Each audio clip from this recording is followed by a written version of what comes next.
Hello and welcome to B'nai Abraham Chabad. Welcome to the bright side. We'll begin with a prayer. Psalm 121.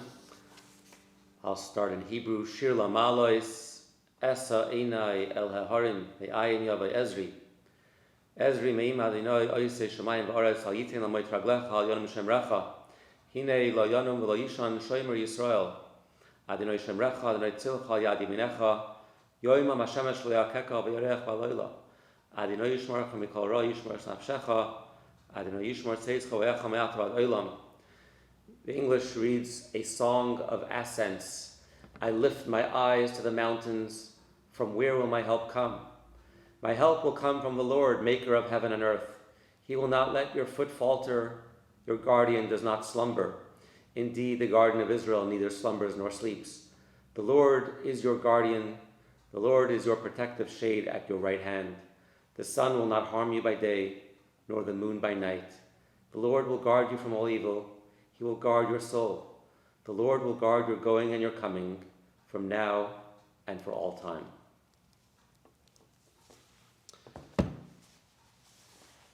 If you have a tzedakah box next to you, join me in this mitzvah of tzedakah.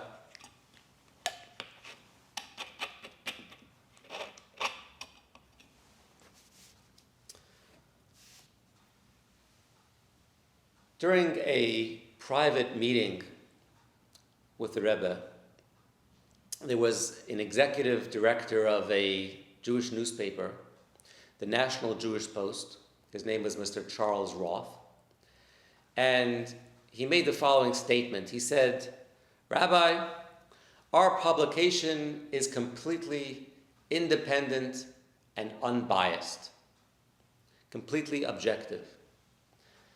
The Rebbe said, independent, perhaps, but objective, there's no such thing. It's impossible for you to be completely objective. Every person has a bias of some kind. When you hear the word bias, what do you think about? Is it a positive word, a negative word, or perhaps neutral? Is there a scenario, is there a situation where bias would be not a good thing? What about a parent-child relationship? Should a parent be biased to their child?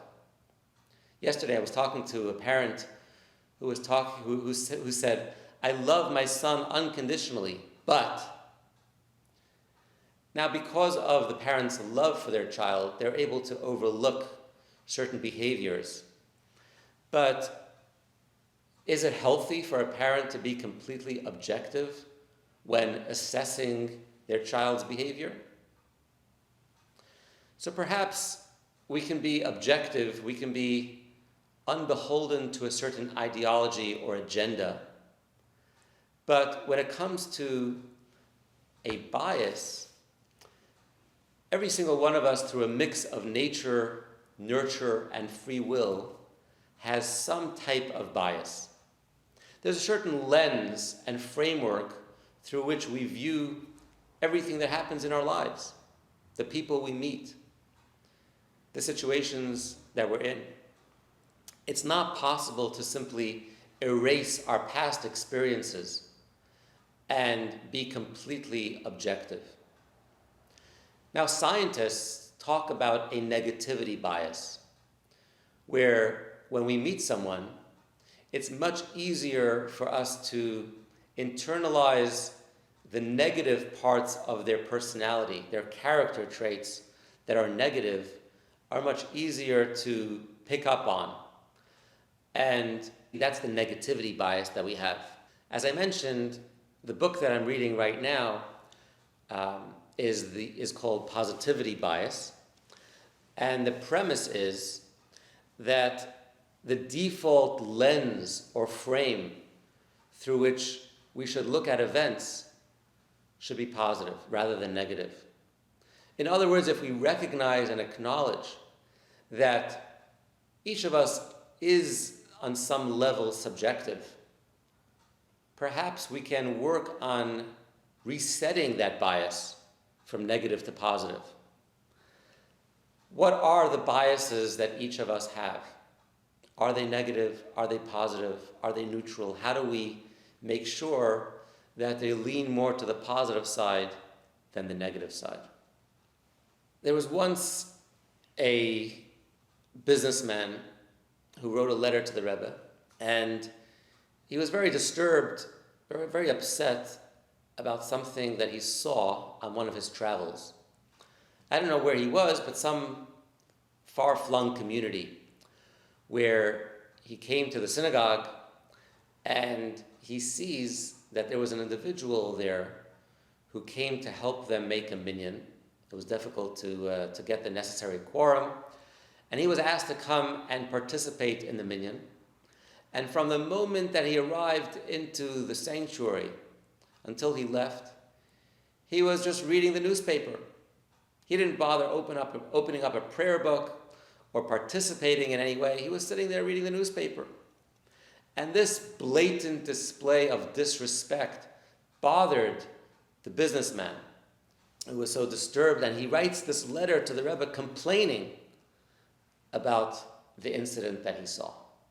The Rebbe responded in a letter dated July 11th, 1960, and he said that every person, I'm going to paraphrase, every person views situations in the way that's closest to them.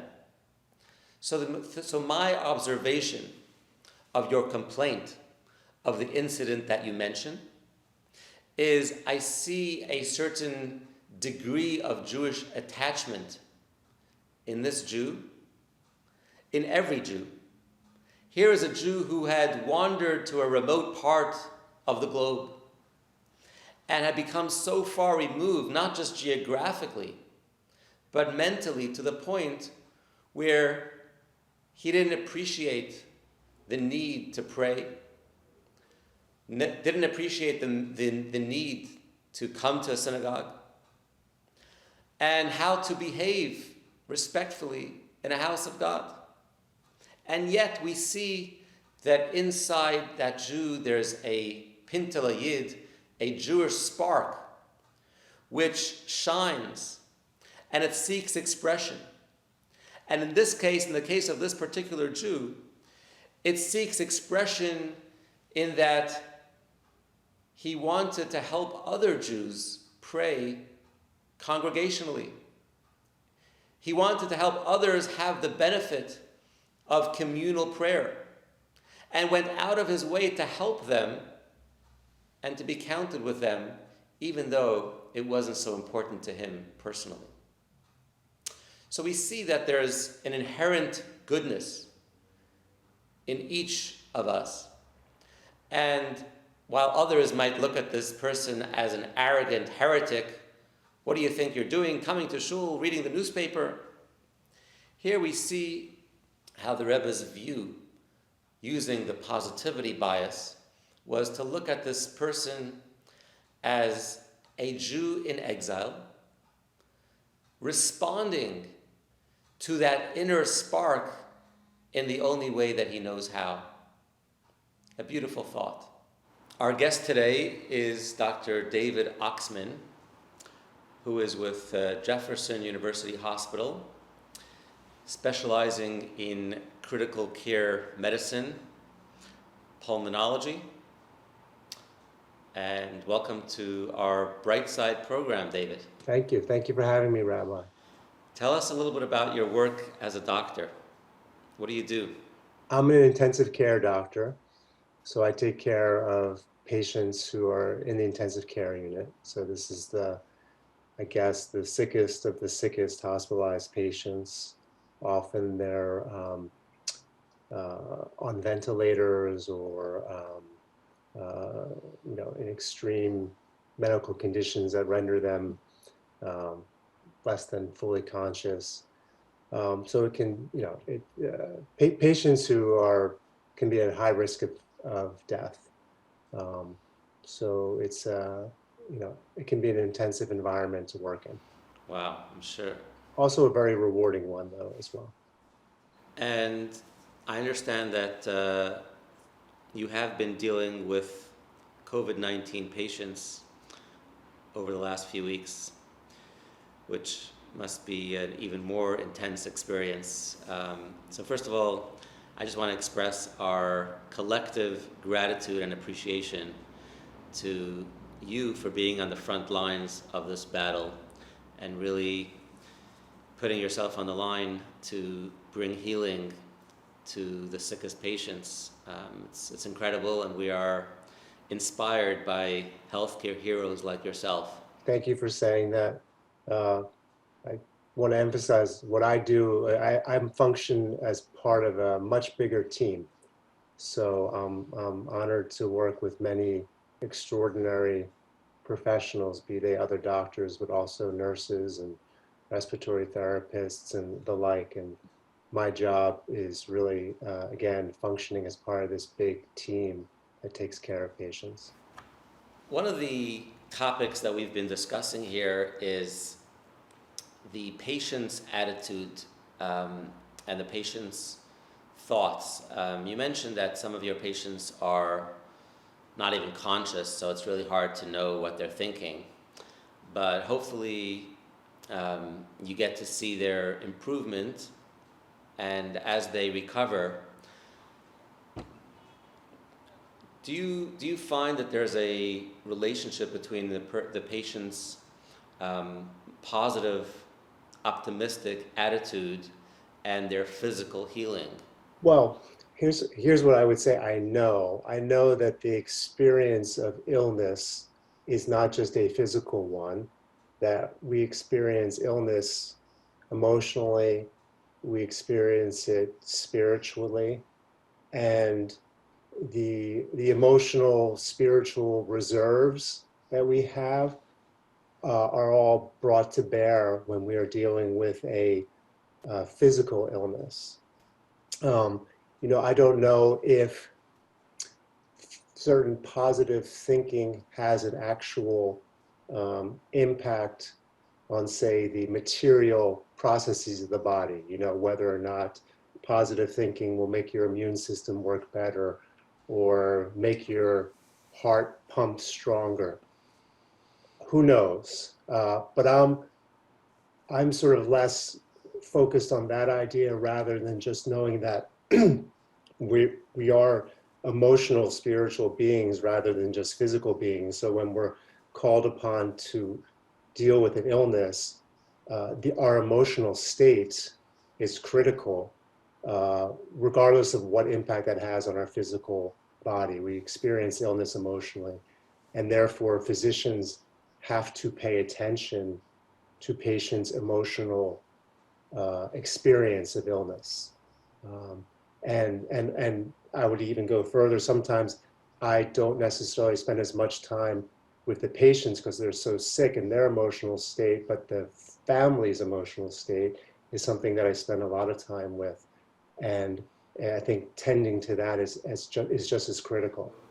This brings us to a really difficult topic, which is, here's a patient who's so sick, and you mentioned that the emotional, spiritual state of the family can actually help them when they're surrounded and supported by such love.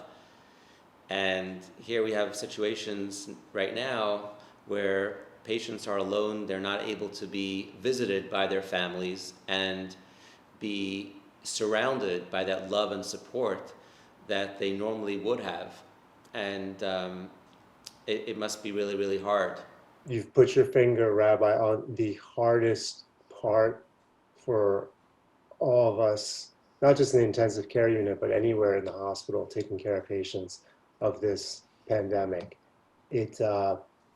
There is nothing that seems more unnatural to us than having an ill patient and them not being surrounded by their family and friends. And it's hard. It's hard for us. I mean, obviously, it's 10 times harder for the patients. I mean, to be ill and to be afraid and to be alone. I think we're trying extra hard, to make up for that. It's hard sometimes. We use technology. Uh, uh, we try to go out of our way as best as we can. I think there's no way around it, though. One of the most upsetting things about this is the inability for families to be there as much as we would like them to be. Wow. We do a lot of Zoom calls with families, a lot of iPads. Patients have iPads, and So even in the intensive care, they're able to. absolutely, sometimes even if a patient is too sick to talk, just for the family to see that patient. And Wow. we try to make sure, every day, the same time, we're calling the families just to let them know, even if nothing big has happened, just to touch base and let them know that someone is, you know, thinking of this person as a person rather than just a patient. Sure, sure. I'm sure the families really appreciate that. Yeah, I do, and I think they understand, and everyone's appreciative, but doesn't lessen uh, how difficult that is. I mean, or maybe a little bit, I hope. Right, right.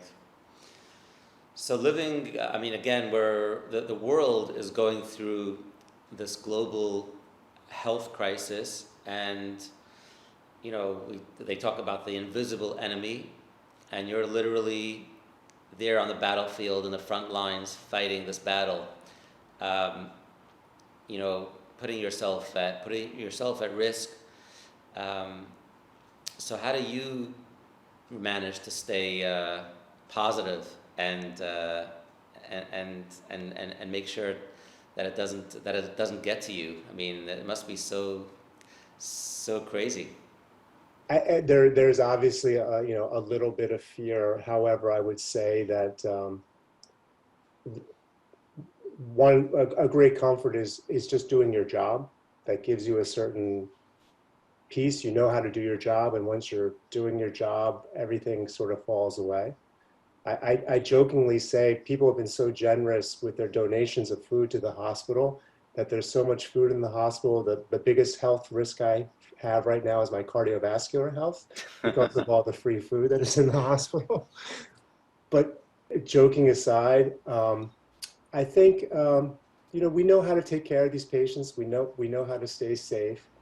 Um, and while there's always a little bit of fear there, it doesn't get in the way of us doing what we need to do to take care of patients. Okay, so what the theme of this program is to find the bright side, to find a silver lining through this challenging experience. And I'm just wondering if there's anything that you could share from your experience um, as a doctor of some bright side that you see throughout this pandemic. I mean, I would say professionally, it's uh, it's a chance just to see some of the extraordinary people I work with functioning at their highest level. I remember in the first couple of weeks when this was starting to play out, and everyone was just working overtime to prepare the hospital. People were going so far above and beyond and just showing uh, extraordinary capacity and extraordinary ingenuity and commitment to their jobs that whenever we all, got nervous or worried about whatever was going on in our life, it was just such a comfort to be around your colleagues. So I'm grateful for that. Um, of course, when I take care of a very sick patient and they get better, of which many of my patients do, that's extraordinarily gratifying. And every day reminds me of the great privilege and honor of doing this work. I never have to worry about each day whether I'm going to do something meaningful, and that is a great privilege. I think personally, I think my wife was talking about this today. So much of what we uh, um, we spend so much time thinking about things that are going to happen, things we're looking forward to, whether there are certain personal or family events. And those things are great, that's important. But I think this does force us to be more focused on the here and now. And that's not always a very comfortable place to be in. But when you spend some more time in the here and now, you start to see maybe some things that you were missing in the here and now. So I think personally, that's been something that that I've been grateful for. That's a beautiful message that we could all learn from. Well, as we believe in, as Jews, we believe in God as the healer of all flesh, but that God also has human angels who are the agents to bring healing to the world. And so we have this this recognition that when we meet an agent of healing like yourself, who's there as the instrument to bring God's healing to the patient, we obviously feel a sense of gratitude for everything that you're doing and everything that your colleagues and the entire team that you described. Everyone is working hard to make life easier and smoother for each other, being there for each other, thinking about how we can help each other. And so it's a beautiful thing to be part of that, to witness that firsthand. Thank you very much. Yeah, I think it's, again, I'm very thankful that I'm able to do this work. And I do believe that we're all going to get through this and come out the other side. God willing, very soon. I hope so too. Okay, thank you so much, David.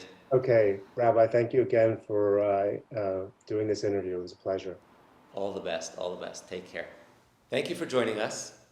And I'd like to take a moment to thank our sponsors.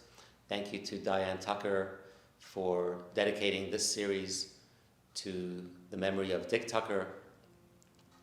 If you enjoy this program, please consider even a small contribution to B'nai Abraham Chabad. You can donate online at phillyshul.com. Help us keep our virtual doors open. And we'll see you next week.